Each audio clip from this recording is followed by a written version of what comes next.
Kuya, sandok mo na si Bunso. Huwag mo siyang kalimutan sandukan. Pinainom mo na ba ng gamot ang nanay mo? Anong gamot? Pa, napainom ko na yung kanina eh. Nasa tamang isip pa ako ha. Ma, matagal lang wala si Bunso. Anong wala si Bunso? Andito naman kami ni Papa tsaka ako eh. Tutulungan ka namin. Kumain muna tayo. Pa, pagkatapos ito pa iinumin ulit ng gamot si Mama. Anong pinagsasabi niyo mag-ama kayo? Ayan si Bunso. Kasama natin kumain. Ma, hindi kami mag-asawa na tulungan ka. Nasa katinuan ako. Sana naman matulungan mo din yung sarili mo. Hindi ka namin pababayaan. Nandito lang kami ni Papa. Buhay na buhay si Bunso. Anong pinagsasabi niyo? Pwede mo ako maging bunso.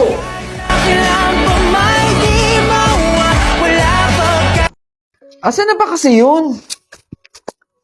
Dito ko lang nilagay yung wallet ko sa bag ko eh. Ma! Ma! Oh, Nakita mo ba yung wallet ko? kanina ka pa hindi mapakali. Dito ko lang nilagay sa bag yun eh. Ano ba yon? May bibilin ako sa labas, hindi ko makita yung wallet ko dito. Hay nako, wala akong alam sa gamit nyo. Burara ka kasi. Teka, asan ba si Bunso? Nagpaalam sa akin na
Nakikiramay po ako.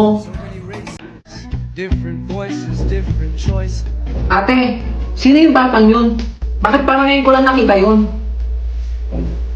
Ah, kaibigan? Ay, opo. Kaibigan ko po siya. Napakabait po niyan. Bata. Oh, magbiskwit ka muna. Salamat po.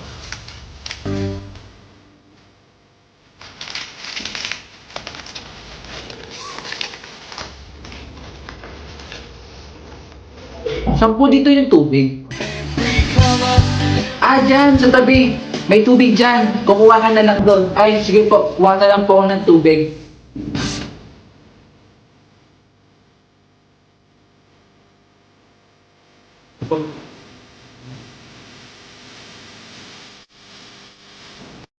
Nandiyan na naman yung bata. At parang hindi siya nagpalit ng damit. Kumakain na naman ng biskwit. Tita. Oh, alam mo may napapansin ako dun sa bata. Ba't parang halos araw-araw nandito siya? Tapos, gabi-gabi din siya kumakain dito. Ah, alam mo, halos lahat ng patay dito pinupuntahan ng batang yan. Kasi walang makain daw yan sa kanila. Binubugbog daw yan ng tiyuhin niya. Ha? Kaya yung mga tao dito sa lugar natin, sanay na dyan sa batang yan. Ibig sabihin, pumupunta-punta talaga siya sa iba't ibang patay dito para nang makikain. Kawawa din kasi.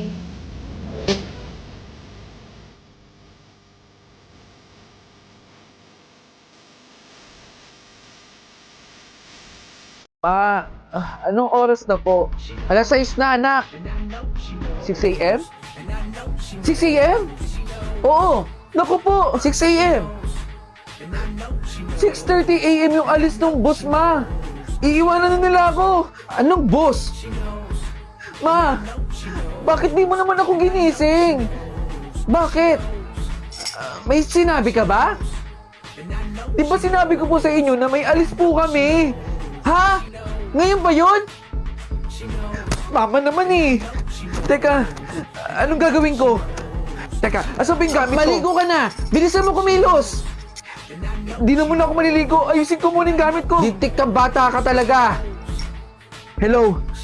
Nasa ka na ba? Paalis na ako. 3 minutes na lang daw, aalis na kami dito. Ha? Ano bang plate number ng bus ninyo? ABC 123. Yan ang plate number. ABC 123. Copy. Kapag hindi ko kayo naubutan, mag-text na kayo sa akin kung nakaalis na kayo. Magko-commute na lang ako. Mag-ingat ka, ha? Okay, bye. Ma, aalis na po ako. Anong oras na? Nakaalis na sila. Magko-commute na lang siguro ako. Ay, Manong! Hoy! Pasakay po ako! Sige, pasok!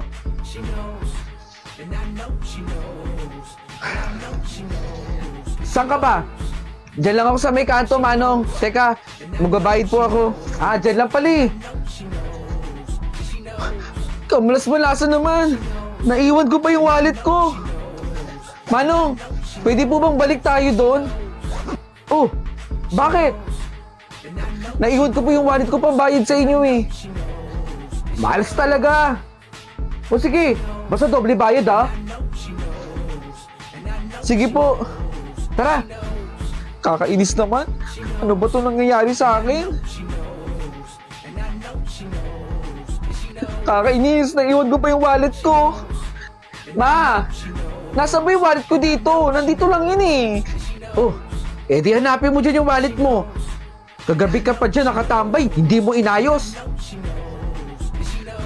Nak, panoorin mo tong balitang to oh. Ma, wala na po akong panahon manood ng balita. Anong oras na po? Sobrang late na po ako. Nasaan na ba yung wallet ko dito? I-group mo daw to ng mga estudyante. Sakay ng bus na may plate number na ABC 123. Nabudol daw dun sa poste. Sugutan yung mga estudyante doon.